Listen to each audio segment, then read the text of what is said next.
नंदी के कानों में कहने का भी एक तरीका है, आप लोगों को मालूम होगा वो तरीका, नहीं मालूम? बेलपत्री की जो डंडी रहती है ना, बीच का जो भाग है, ध्यान दीजिए ना जरा सा, ये दो डंडी, ये बीच की दो पत्ती, उसके बीच में जो दो डंडी का भाग होता है। जब हम देवादिदेव महादेव से कोई बात कहने वाले होते हैं ना कि बाबा बहुत दुखी हूँ, बाबा बहुत तकलीफ चल रही है, बाबा मैंने कंपटीशन एग्जाम में परीक्षा दी है, बाबा मेरे जीवन में ये तकलीफ हो रही है बाबा, तब इस बेलपत्री की जो ये डंडी होती है, इस उंगली से, इस अंगूष्ठ से इस डंडी को पकड़ा जाता है और बाबा के कर्ण में कहने से पहले ये हाथ को नंदी के ऊपर रखकर फिर हम बाबा के नंदी के कानों में कहते हैं और चलते समय इस बेलपत्र को अशोक सुंदरी की जगह पर चढ़ाकर।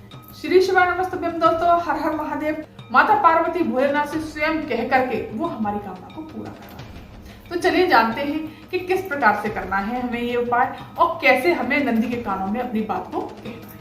के लिए जो जैसे जाते हैं, कामना के लिए जाते हैं, पूजा पाठ करते हैं, तो जल ले जाते हैं अपने घर से, तांबे के कलश में जल ले जाइए, मीठा डाल लीजिए, थोड़ा सा गंगा जल डाल दीजिए। जिस तरह से आप पूजा पाठ करते हैं, चंदन, चावल, बेलपत्री, जो भी आप सामग्री ले जाना चाहते हैं वो अपनी पूजा के लिए ले जाइए।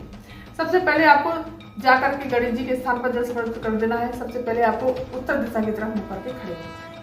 गणेश जी के स्थान पर जल समर्पित कर देंगे। इस प्रकार से गणेश जी के स्थान पर श्री शिवाय नमस्तुभ्यम जाप करते हुए, कार्तिकेय जी के स्थान पर, माता अशोक सुंदरी के स्थान पर, माता रानी के हस्तकमल पर। ये माता रानी का हस्तकमल है दोस्तों, जो कटी भाग है। फिर शिवलिंग पर समर्पित कर देना है श्री शिवाय नमस्तुभ्यम मंत्र का जाप करते हुए।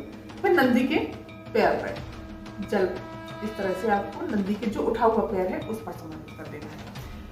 आप चाहते हैं तो नंदी के ऊपर भी जल समर्पित कर सकते हैं। फिर आपको दोस्तों गणेश जी के स्थान पर चंदन लगा देना है, कार्तिकेय जी के स्थान पर लगा देना है, माता अशोक सुंदरी के स्थान पर लगा देना है, माता रानी के हस्तकमल पर, फिर भोलेनाथ के शिवलिंग पर त्रिपुंड बना देना है तीनों उंगलियों से इस प्रकार से। फिर नंदी को भी इस तरह से आपको चंदन लगा देना है।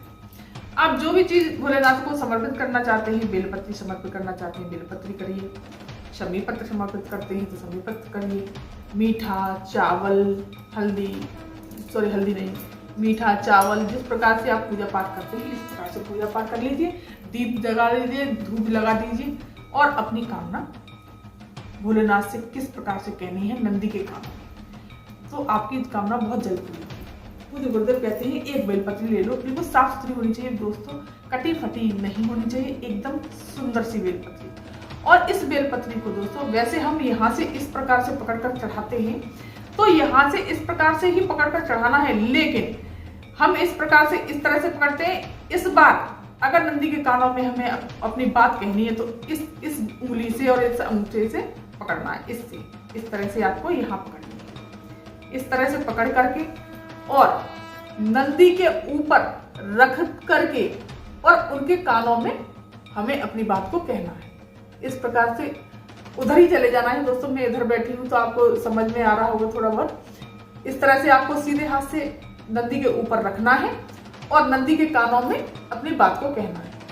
कह करके कानों में कहने के पश्चात इस बेलपत्री को यहीं से उठाना है और अशोक सुंदरी माता के स्थान पर रख करके और आपको सीधे अपने घर चले जाना है दोस्तों। बहुत सुंदर सा अचूक उपाय है। पूज्य गुरुदेव कहते हैं इस प्रकार से आप अगर नंदी के कानों में अपनी बात को कहते हैं तो माता पार्वती स्वयं भोलेनाथ से कहकर आग्रह कर आपकी कामना को पूरा करवाती है। तो दोस्तों ये उपाय बहुत अच्छा और अचूक उपाय है। इस तरह से ही आपको नंदी के कानों में अपनी बात को रखना है। और जानते हैं चलिए दोस्तों दूसरा उपाय, आपके यहाँ धन नहीं आ रहा, धन की समस्या हो रही है, बहुत कष्ट आ रहे हैं, बहुत समस्या झेलनी पड़ रही है, तो दोस्तों पूज्य गुरुदेव कहते हैं कि प्रदोष की प्रदोष, शिवरात्रि की शिवरात्रि आपको एक कार्य करना चाहिए। शिव मंदिर में जाकर के आपको 2 बाती का दीप जरूर लगाना चाहिए।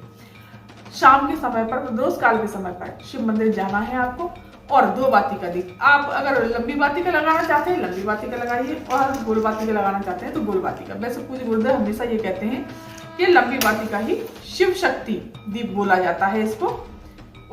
दोस्तों क्या कहते हैं इस दीप को? शिव शक्ति दीप।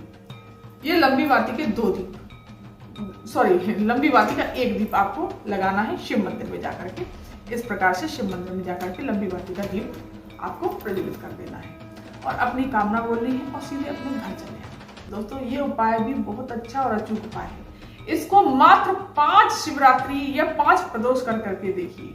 बहुत सुंदर और अचूक उपाय है। इस उपाय को करने से आपके घर में धन दौलत की कभी कमी नहीं रहेगी। आपके यहाँ पैसा ही पैसा आएगा और पैसा अगर गलत जगह पर जा रहा होगा वो भी सही जगह पर लगने लगेगा और अगर पैसे की कहीं से रुकावट हो रही होगी वो भी क्लियर हो जाएगी। तो दोस्तों ये था आज का उपाय। अगर ये वीडियो ये जानकारी आपको पसंद आई हो तो चैनल को सब्सक्राइब कर दीजिए, वीडियो को लाइक कर दीजिए और कमेंट में श्री शिवाय नमस्तुभ्यम अवश्य लिखिए। यह भगवान जी का भोलेनाथ का बहुत प्यारा सा नाम कोई भी आपको अच्छा लगता हो वो जरूर लिखिए।